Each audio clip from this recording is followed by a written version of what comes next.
चलिए, बीजेपी प्रदेशाध्यक्ष मदन राठौर के बयान पर कांग्रेस ने तीखी प्रतिक्रिया दी है। जी हां, उदयपुर पहुंचे कांग्रेस के प्रदेशाध्यक्ष गोविंद सिंह डोटासरा और नेता प्रतिपक्ष टीकाराम जूली ने कहा कि मदन राठौर खुद बीजेपी को पंचर करने का काम करने में लगे हुए हैं। साथ ही बीजेपी आरएसएस के एजेंडे को आगे बढ़ाने के लिए कार्य करती हुई देखी जा रही है।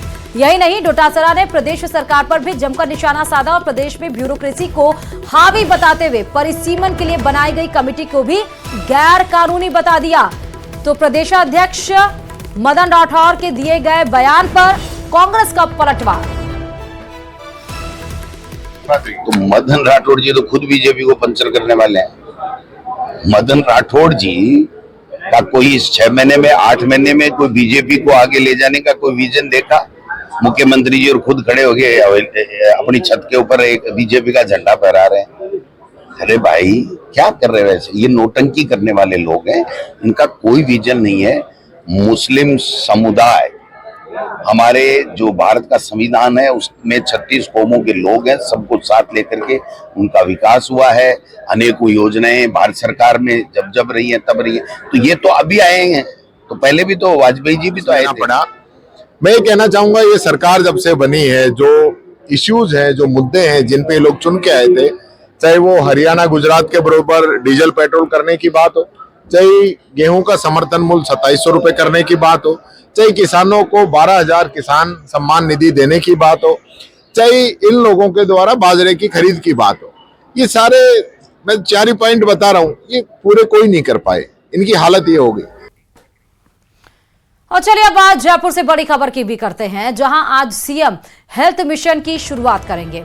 आज आरआईसी सेंटर से हेल्थ मिशन की शुरुआत होगी। स्वस्थ राजस्थान, सशक्त राजस्थान पर सरकार का फोकस है। सुबह 11 बजे झालाना स्थित आरआईसी सेंटर से शुभारंभ होगा। प्रदेश भर में यह स्वास्थ्य जागरूकता अभियान चलाया जाएगा।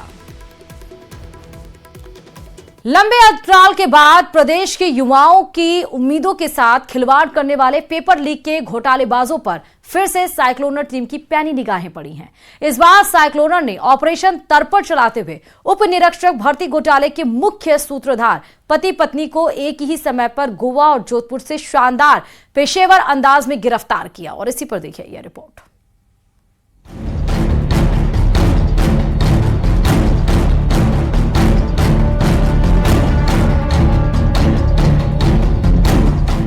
पेपर लीक के गुनहगार हुए विफल, ऑपरेशन तर्पण हुआ सफल।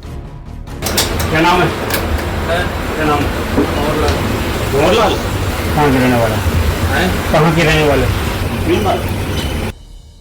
झूठ के पांव नहीं होते, इसलिए सीधे सपाट सवालों के जवाब देते गला सूखने लगा, चेहरे पर हवाइयां उड़ने लगी।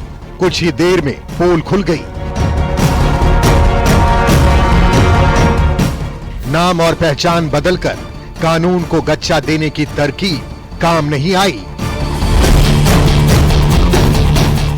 गोवा के डिसूजा वाइन्स में सेल्समैन की नौकरी कर रहा शातिर दबोच लिया गया।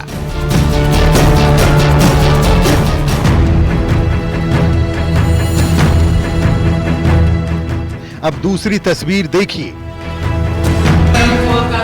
जोधपुर में एक इलाके में महिला से पुलिस पूछताछ कर रही है।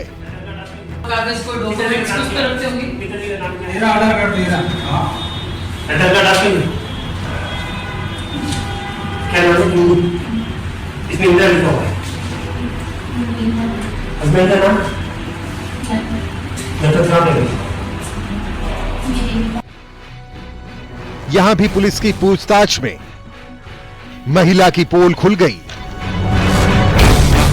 अब इन दोनों की असलियत जान लीजिए। इन दोनों को 2021 में हुए सब इंस्पेक्टर भर्ती पेपर लीक में गिरफ्तार किया गया। राजस्थान पुलिस की साइक्लोनर टीम ने पेपर लीक के इन अहम किरदारों को अरेस्ट किया। जानते हैं कि पेपर लीक का एक महा घोटाला बड़े लंबे समय तक राजस्थान में चलता रहा और इसके विरुद्ध पूरी राजस्थान पुलिस एक होकर कंधे से कंधा मिलाकर काम कर रही है। जोधपुर रेंज की साइक्लोनर टीम भी लगातार एसओजी को सहायता प्रदान करती है और उसी की अगली कड़ी के रूप में ऑपरेशन तर्पण चलाकर उप निरीक्षक भर्ती घोटाले के दो मुख्य सूत्रधार पति पत्नी नरपत राम और उसकी पत्नी इंदिरा, दोनों को कल दबोचने में बहुत बड़ी सफलता मिली है।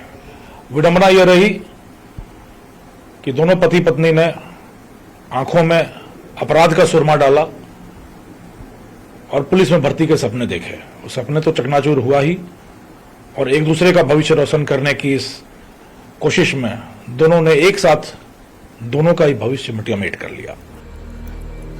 नरपत राम गोवा से तो उसकी पत्नी इंदिरा जोधपुर के खेमा के कुआं से अरेस्ट की गई। क्या नाम है? यह कहानी रही राजस्थान के रेतीले दौरों से शुरू करके गोवा के रेतीले समुद्री तट तक लगातार रेत छानती हुई साइक्लोनर टीम गोवा तक पहुंची, और रेत छानती साइक्लोनर की टीम को मलाई छानता हुआ मुख्य सूत्रधार नरपत राम वहां गोवा वाइन्स नाम की दुकान पर सेल्समैन बनकर मजे करता हुआ मिला, जहां उसने अपना नाम तो भंवरलाल बताया, पर टीम ने अपना शोध कार्य संपन्न कर रखा था। कड़ी पूछताछ में यह सामने आया कि वह नरपत राम ही था, और उसी समय एक वेल सिंक्रोनाइज्ड ऑपरेशन के तहत उसकी पत्नी जो जोधपुर के खेमे का कुआं इलाके में एकांत में छुपकर रह रही थी, उस पर भी एक साथ साइक्लोनर की दूसरी टीम ने दबिश दी और दोनों एक साथ पकड़े गए। सबसे खास बात ये 13 सितंबर 2021 को इंदिरा ने अपने लिए एसआई की परीक्षा दी थी, लेकिन उसमें फेल हो गई थी, जबकि डमी के रूप में दी गई परीक्षा में वो कामयाब रही। डमी कैंडिडेट के रूप में हरखू की जगह बैठी इंदिरा खुद के लिए 13 तारीख को परीक्षा दी, 15 तारीख को हरखू के लिए परीक्षा दी। विडंबना देखिए, खुद असफल रही, पर हरखू जिसके लिए उसने परीक्षा दी डमी कैंडिडेट बनकर, डमी अभ्यर्थी बनकर, वह सफल होकर प्लाटून कमांडर बन गई। इन सब की गिरफ्तार तक राजस्थान पुलिस के हाथ पहुंच गए हैं और घोटाले की तहें एक बदर एक करके खोली जा रही है। राजस्थान पुलिस की साइक्लोनर टीम से बचना नामुमकिन माना जाता है। कोई अपराधी खुद को कितना भी शातिर क्यों ना समझ रहा हो, बार बार पुलिस को चकमा देता क्यों ना फिर रहा हो, साइक्लोनर टीम से बचना असंभव है। खास बात यह है कि टीम के हर ऑपरेशन का नाम यूनिक होता है। ऑपरेशन का नाम तर्पण था। तर्पण होता है किसी यज्ञ में कुछ अर्पित करना। तो पेपर लीक घोटाले के खिलाफ जो महायज्ञ राजस्थान पुलिस ने छेड़ रखा है, उसमें हम अपनी आहुति तर्पण के रूप में दे रहे थे। एक कारण तो यह था, दूसरा था नरपत के नाम के शब्दों को उल्टा पिल्टा करिए आप तो नरपत तर्पण बन जाता है। साइक्लोनर टीम प्रदेश की पहली सुपर पुलिस मानी जाती है। इसमें जुड़े पुलिसकर्मी भेष बदलने में माहिर माने जाते हैं। होता है उसके नाम के पीछे भी एक रोचक कहानी होती है। और सबसे बड़ी बात करें तो बड़े बड़े अपराधी, चाहे एनडीपीएस के मामले में हो, चाहे पेपर लीक के मामले में हो, या किसी दूसरे मामले में, जितने भी इनामी अपराधी है उनको जो है साइक्लोनर टीम लगातार एक के बाद एक दबोच कर जो है सलाखों के पीछे पहुंचा रही है। और सबसे बड़ी बात, एसओजी के जो पेपर लीक के मामले है उसमें अब तक 14 सूत्रधारों को जो है साइक्लोनर टीम ने गिरफ्तार करके एसओजी को सौंप दिया है। कैमरामैन समीर खान के साथ चंद्रशेखर व्यास, न्यूज 18 राजस्थान, जोधपुर।